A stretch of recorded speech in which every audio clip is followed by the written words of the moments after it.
duo. He needs Casper to play a little bit of backup here. A lot of pressure application right now, though. And Casper, Prism, they'll still manage to hold through for the time being. Casper instead gonna go on the aggressive now. Hicks forced to revert his initial strategy, and he's just gonna have to fall back entirely. Now he's the one trying to just play for a little bit more of shield healing. And Combeck, he'll take the reins now.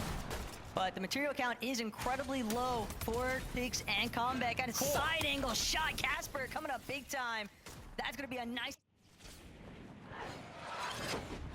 What initially seemed like it was going to be a sneak opportunity purely in their favor, now has left them fully on the retreat. Using up that shockwave bailout. Kind of make a comeback here. Good news is there's no duos around them, so they are going to be able to kind of group up once again. The issue is recuperating these resources quick enough before you kind of have to get closer to the more established duos in the zone, but definitely could be a lot worse as Pablo and Chino now look to be hunting down a player themselves.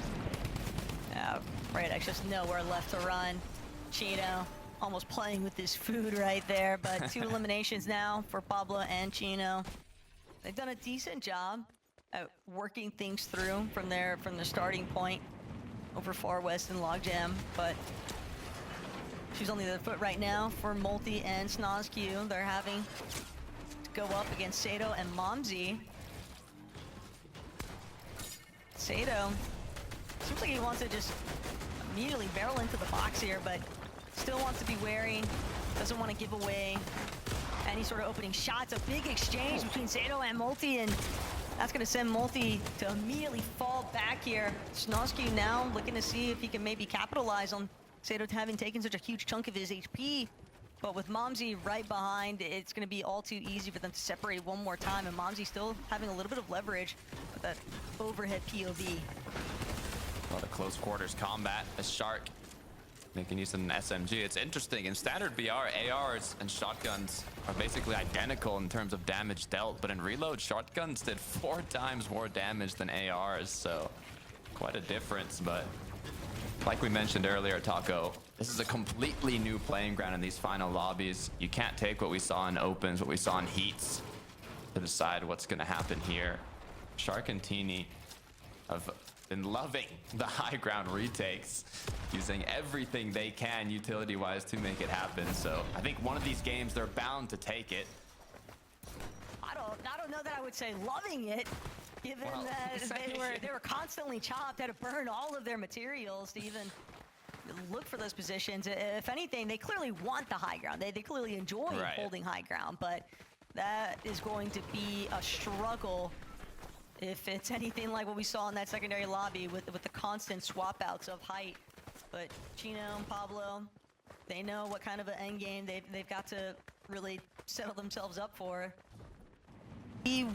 How far of a territory stake are you trying to make as Shark and Tmy, but not looking to overextend their position? Those are just a couple of like leaderboard heavy hitters right now, and Darm Demish not too far behind. I believe they were sitting in that 3rd place position, and they've had at minimum 3 elims in all of their Heat games. Today they've started off with 7. It is clear that they know exactly how to get scrappy with it, and they have zero fear with taking fights.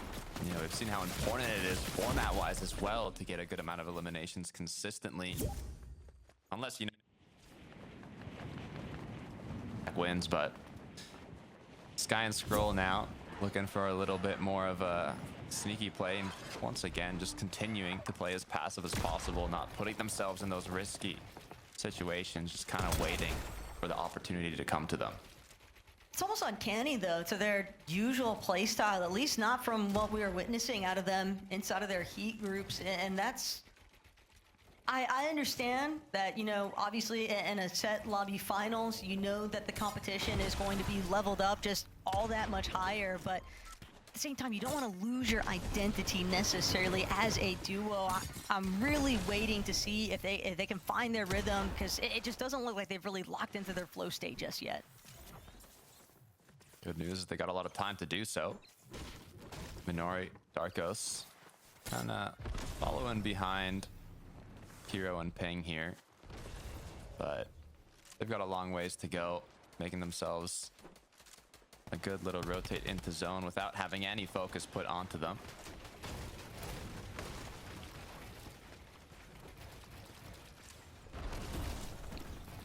And Ping and Kiro investing a little bit of hard builds, just really trying to make it very unlikely for anybody to actually want to aggress them, letting them know, hey, we're healthy, we're stacked, we're in a good spot. We don't need to force the issue just yet. Chap and Flixie still holding on to that early elimination. Haven't had to travel too far either from that west side of Slurpy Swamp, but kind of keeping Marius and iDrop in the rearview mirror here. Pablo, Chino also a couple of later stragglers here, but it's Lusha and Mappy who have really been struggling to find their footing in this lobby. Seems like they're just being held by a couple of different teams on the way in. Marius and iDrop now noticing that they become a little bit of a lobby focus here, but it's really just about keeping Lusha and Mappy at bay. Yeah, there's a bit of action now behind them as well with the players who finally made it towards the zone, but a lot of the duos that are already boxed up aren't actually looking at that side from the players that are rotated in. Still quite a large section to play with here. This comeback and picks hopefully have been able to recover from what happened earlier before. Looks like they have a bit of mobility and they might just be going for a full-on refresh as the it's gonna come through as the third-party action from afar is also pressured onto them. They lost their opening though. That was they had the element of surprise with the crash pads. It's you can't really tell when a player is about to crash pad on top of your noggin. But when the shots don't hit, you're just left to go next, essentially.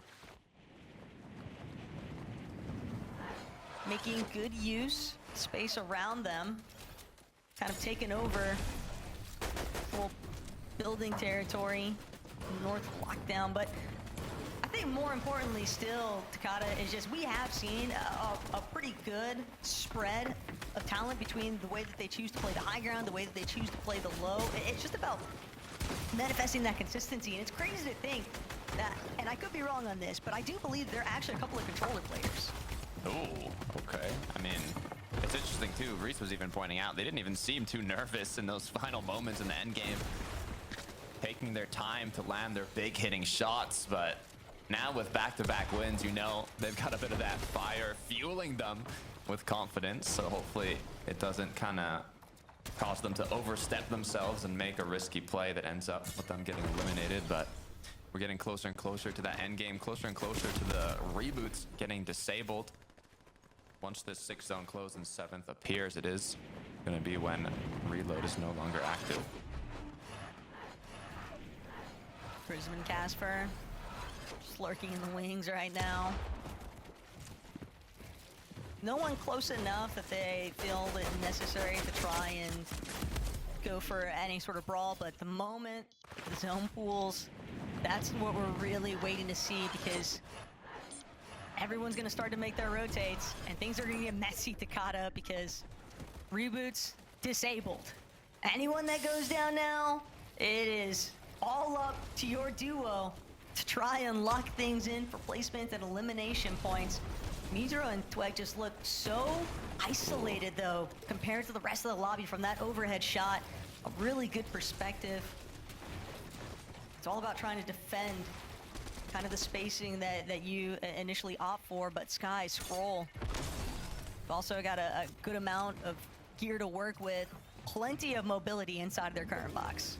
Right. The good news about shockwaves is you can, you know, elevate yourself quite a bit if you tend or end up using them here. But what's difficult is you really just want to be able to land somewhere, but not everybody else is going to land at the same time as you when this zone starts opening up a bit more. And you also, one, don't really want to be the first one to get focused or the last one. But Darm and Demush are doing a good time recycling the builds from their opponent in front of them, making sure to kind of keep that dominant position above them, able to take shots at them as Kiro and Ping are already in. Minori and Darko's trying to see if they can do the same. Sky, Scroll. Sky getting a little bit lit up there by Ping. Will manage to get out of dodge though without taking too much further threats here, but Scroll and Sky are just so wary right now. Not trying to go for a immediate front side just yet. Demish and Darm just a little bit too set. You have to imagine that they're going to start taking notice of the high ground. Mini chop there for Darm and Demish. They won't have any issues with reestablishing though, but this until Darm actually losing a fat chunk of his HP. But he knows he's been in this situation plenty of times before, but the lobby has fixated on them.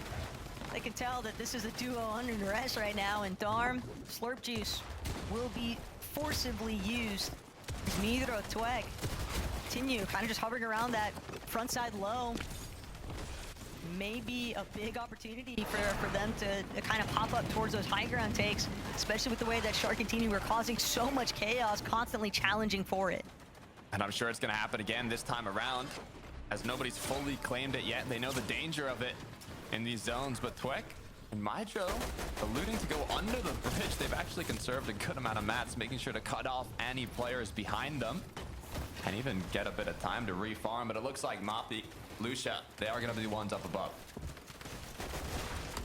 It's not just about taking height though, it's making sure that you can pressure enough of those lower layers to prevent them from trying to do the same to you.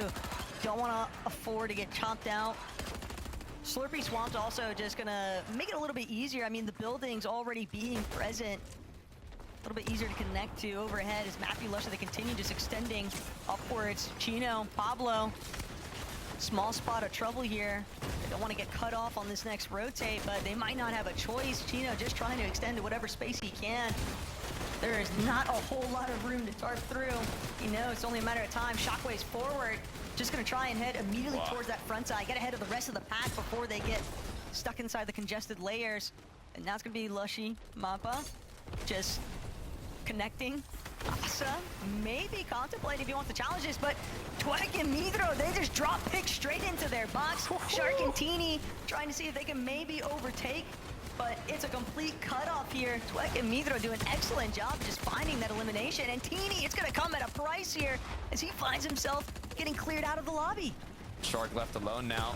Twek and Midro still looking strong though, alongside Chino Pablo. Gonna have to shockwave through, but oh no, I spoke too soon. Midro goes down. Twek, Shark now both playing as solos. The medkit's gonna be popped. Good news, as he does have that med miss grenade. If he wants to, he can tank a bit of zone, but if he can even save it for later, it could be better. He's still got some mats to work with. No need to rush anything here. Those heals were clearly intended for playing heal off in the third lobby, and that's just not going to be the case for Twek. They'll be forced to drop that Memphis grenade early on, but now everyone else in the vicinity, they're going to know this is a player in trouble. Whether or not they actually look to challenge it right away, that's a different conversation. Sky, Scroll, directly underneath. Twek playing from the back.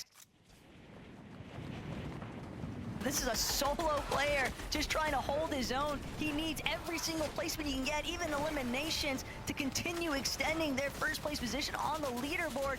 But I fear it may have been too much to expect them to go for the hat trick finish here. Takata, his last medkit now being used. Prism and Casper, they're going to challenge.